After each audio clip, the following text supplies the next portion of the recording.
트럼프 대통령의 발언의 강도가 갈수록 세지고 있습니다. 트럼프 대통령은 최근 재선 캠페인 행사에서 한국 방위비 인상이 아파트 임대료를 받는 것보다 쉬웠다면서 자랑하고 나섰습니다. 그리고 일본 아베 총리를 조롱하는 듯한 발언도 했다고 하는데요. 벌써부터 재선을 준비하면서 지지층 결집을 위해 본인이 했던 외교 성과를 설명하며 자화자찬하는 발언들이 이어지고 있습니다. 어떤 내용인지에 대해 알아보겠습니다. 구독과 좋아요, 알림 설정 부탁드립니다.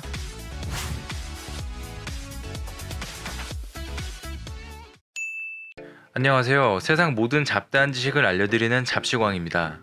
트럼프 대통령은 오늘도 재선을 위해 달리고 있습니다. 한국과 일본 등 여러 국가를 언급하며 본인 자랑에 힘을 쓰고 있는데요. 트럼프 대통령이 지난 9일 재선 캠페인 모금 행사에서 한국의 방위비 분담금을 올리는 게 어렵지 않았다는 취지로 발언한 것으로 알려졌습니다. 11일 일간 뉴욕포스트에 따르면 대선 자금 모금 행사에서 어린 시절 아버지와 함께 임대료를 수금하러 다녔던 일화를 소개하면서 브루클린의 임대 아파트에서 114달러를 받는 것보다 한국에서 10억 달러를 받는 게 더 쉬웠다고 말했습니다. 트럼프는 원래 말을 일부러 과장하기도 하면서 본인을 자랑하는 것으로 유명하지만 이번 발언은 한 나라의 대통령으로 외교 협상 과정을 이런 식으로 언급한다는 것 자체가 많은 논란이 되고 있습니다. 이런 트럼프의 언급은 한국 방위비 인상을 본인이 진행했다며 자화자찬한 것으로 해석되고 있습니다. 올해 초 방위비를 크게 인상했던 것은 사실이지만 트럼프의 말대로 쉽게 협상되지도 않았고 금액도 미국이 요구한 10억 달러를 그대로 받아들이진 않았습니다. 2014년도 1월에 진행된 9차 한미 방위비 협상이 2019년 1월까지 유효기간을 5년으로 합의하면서 소비자 물가지수를 적용하고 연도별 인상 상한선을 두었습니다. 그래서 그동안 방위비 인상폭이 적은 편이었는데요. 올해 초 10차 방위비 협상에서도 작년 한 해 동안 여러 차례 회의를 벌이면서 현격한 입장 차이를 좁히지 못했었습니다. 분담 액수를 두고도 미국은 당초 마지노선으로 10억 달러를 제시하면서 25%를 올려달라고 했습니다. 하지만 최종적으로 10억 달러보다 적은 1조 389억 원으로 8.2%를 인상하면서 타결된 바가 있습니다.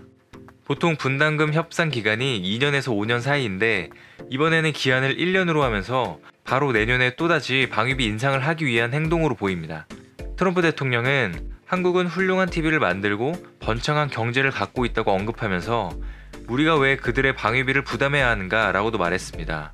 그리고 이어서 문재인 대통령이 자신의 거친 협상술에 굴복했다고 자화자찬하면서 문 대통령의 억양을 흉내냈다고 하는데요. 트럼프는 다른 나라 지도자의 말투를 흉내내거나 공격하는 등 외교적 무례를 자주 범해 미국의 리더십 실추를 자초하고 있다는 지적도 나오고 있습니다.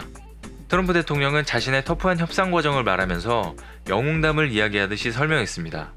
그리고 그 자리에서 미일 관계로 화제를 돌린 뒤 아베 총리 부친에 대한 대화를 소개해 눈길을 끌었습니다.